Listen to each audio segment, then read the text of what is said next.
Hey Seahawks Nation, buckle up, because the rebuild is on in Seattle, and things are heating up. The front office ditched the past, rolled the dice on fresh blood, and is building a bold new offense with pieces no one saw coming. And on defense? We're talking about a deep rotation that's gearing up to give QBs across the league nightmares. And the best part? A veteran reinforcement might still be on the way to Seattle. So don't go anywhere, what's coming next could mark the true rebirth of this franchise. And if you love this team like we do, then show you're a real 12. Smash that like button, hit subscribe, and stay with me until the end. Today's update is straight up unmissable. Let's kick it off with what shocked a lot of folks, the decision to trade DK Metcalf and release Tyler Lockett. So how did the media react? Just like they always do, dropping Seattle's receiver room way down the preseason rankings. Because for them, it's all about the name. But guess what? Names don't step on the field. DK was the physical freak, the deep ball threat. Lockett? The brain, the precision route runner, the third down safety net.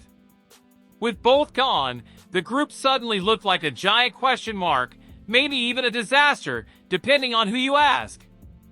But here's the twist, the front office pulled off a move no one saw coming. They signed Cooper Kupp. Yeah, that Cooper Kupp, Super Bowl 56 MVP, the king of sharp routes and sure hands. But also, the guy with an injury history.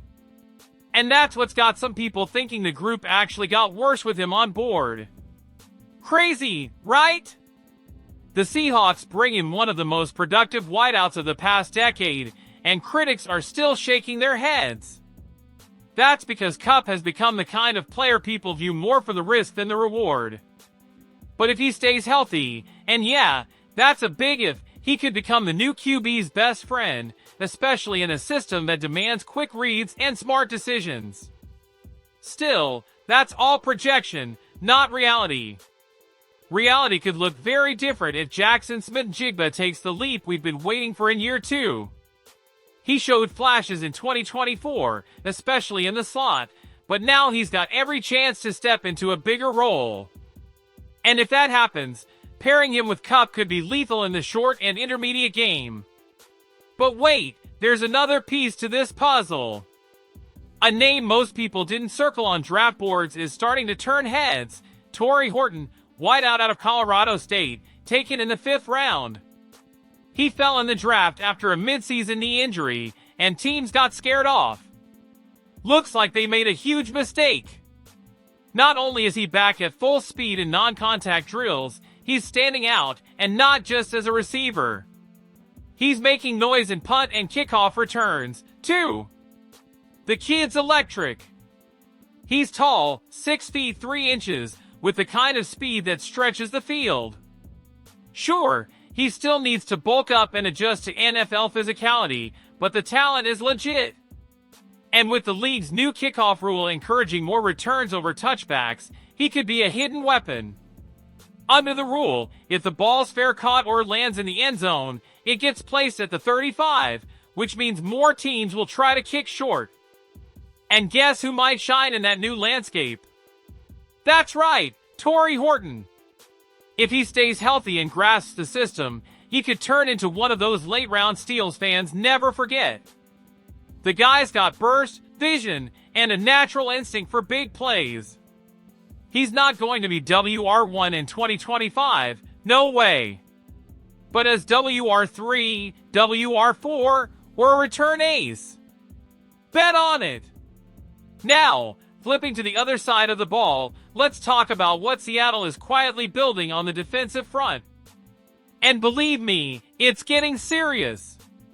Head coach Mike McDonald and DC Aiden Dirt are crafting a rotation that could become one of the deepest in the entire NFL. It all starts with Leonard Williams anchoring the interior, a vet still playing at a high level, now paired with breakout candidate Byron Murphy.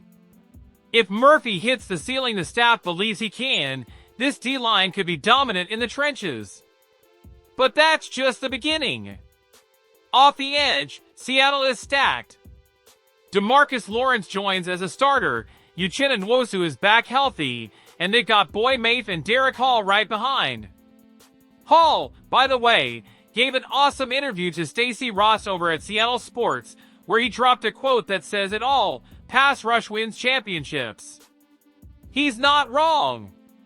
Just ask the Eagles and Bucks, the only teams to rattle Patrick Mahomes in a Super Bowl. They did it by keeping pressure on him all game long. Hall explained that the plan is to have a rotation where whoever steps in keeps the pressure up. And he's not just talking. In year 2, Hall racked up 8 sacks, 20 QB hits, 6 tackles for loss, and forced 2 fumbles. And now, going into year 3, he's edge 4. When your 4th edge rusher has 10 sack potential, that says a lot. Even still, last year the Seahawks ranked just 16th in ESPN's pass rush win rate and 14th in PFF's rankings. There's room and need for growth. With McDonald's creative, aggressive schemes, this defense has the tools to level up. It starts with pressuring the QB. If this rotation clicks, Seattle could turn its pass rush into one of the league's best. And when you consistently hit the quarterback, the whole defense changes. You create turnovers, simplify things for your secondary, and flip games on their heads. Speaking of the secondary, cornerback remains a bit of a wild card. On the one hand, you've got Devin Witherspoon, an absolute beast as a rookie, especially in the slot. Physical, smart, fearless. But beyond him, it's murky. Mike Jackson's gone, Rick Woolen had a down year in 2024, and right now guys like Josh Jobe are fighting for a spot. Depth is thin, and that's risky if injuries hit. But there's a light at the end of the tunnel. Free agency still has some solid names, and one that keeps popping up is Mike Hilton, formerly with the Steelers and Bengals. He's 31, a savvy nickel, and was one of the few bright spots in Cincinnati's secondary last year. According to Bleacher Report, he's still got gas in the tank and especially helps against the run. In fact, PFF had him as the top-rated corner in run defense. If Seattle brings him in, it could allow Witherspoon to play more snaps outside, giving this D added flexibility. Most importantly, it's a smart, safe move, a proven vet who can still compete. The kind of late offseason signing no one talks about, until it makes all the difference. Bottom line, Seattle's undergoing a major transformation. Not just in the roster, but in mindset. Trading Metcalf and parting ways with Lockett opened the door for a new receiver group, full of youth, versatility, and yes, questions. But with Smith-Njigba primed to break out, Kupp out to prove he's still elite, and Horton flashing big play potential, there's more hope here than the national media wants to admit. And on defense, the pass rush is shaping up to be elite, with real depth and a scheme built to attack. If they can just shore up the quarterback group, maybe by bringing in someone like Hilton, this whole picture could change fast. Now I want to hear from you 12s.